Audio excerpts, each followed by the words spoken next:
High friends welcome back to my channel simple cuisine Bangla. गरमेर दुपुरे किंबा रमजान मासेर इफ्तारिते टैंगेर शरबत सबार प्रिय और सेई टैंग पाउडार यदि मात्र कयेक मिनिटे स्वल्प कयटा उपकरणे घरेई बानिये नेওয়া যায় ताहले तो खूबই भालो हय।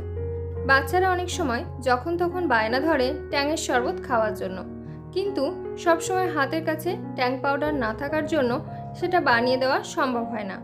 किन्तु आजकेर এই রেসিপিটি আপনারা জানার পর থেকে এই কাজটি আপনারা নিজেরাই যখন তখন চট করে বানিয়ে নিতে পারবেন ট্যাং পাউডার, আর যে কোনো ফ্লেভারের পাউডার আপনারা বানাতে পারবেন। আজকে আমি দুই রকম ফ্লেভারের ট্যাং পাউডার তৈরির সহজ রেসিপি আপনাদের সঙ্গে শেয়ার করছি।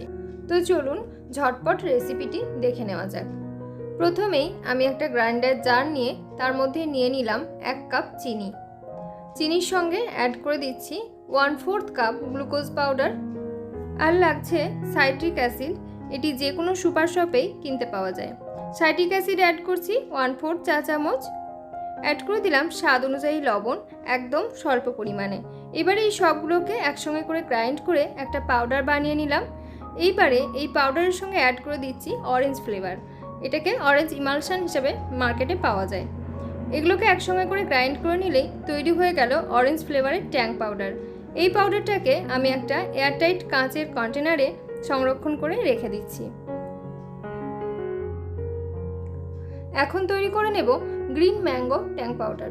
তার জন্য আবার একটা গ্রাইন্ডার জারের মধ্যে 1 কাপ পরিমাণ সুগার নিলাম, 1/4 কাপ গ্লুকোজ নিয়ে নিলাম, সাইট্রিক অ্যাসিড দিয়ে দিলাম 1/4 চা চামচ, সল্ট দিয়ে দিলাম অল্প পরিমাণে, একসঙ্গে করে গ্রাইন্ড করে নিলাম। এইবারে এর মধ্যে অ্যাড করে দিচ্ছি র ম্যাঙ্গো ফ্লেভার। আবারও একবার গ্রাইন্ড করে নিলাম। তৈরি হয়ে গেল আমাদের গ্রিন ম্যাঙ্গো ট্যাং পাউডার। এটাকেও আমি একটা এয়ারটাইট কাঁচের কন্টেনারের মধ্যে নিয়ে নিচ্ছি। এই পাউডারগুলোকে এয়ারটাইট কন্টেনারের মধ্যে রুম টেম্পারেচারে 3 থেকে 4 মাস পর্যন্ত অনায়াসেই সংরক্ষণ করা যায়। এখন এগুলো আপনাদেরকে গুলিয়ে দেখাচ্ছি ঠিকঠাক তৈরি হলো কি না। একটা গ্লাসের মধ্যে 1.5 চা চামচ ট্যাং পাউডার, তার সঙ্গে ঠান্ডা জল অ্যাড করে একটু গুলিয়ে নিলাম।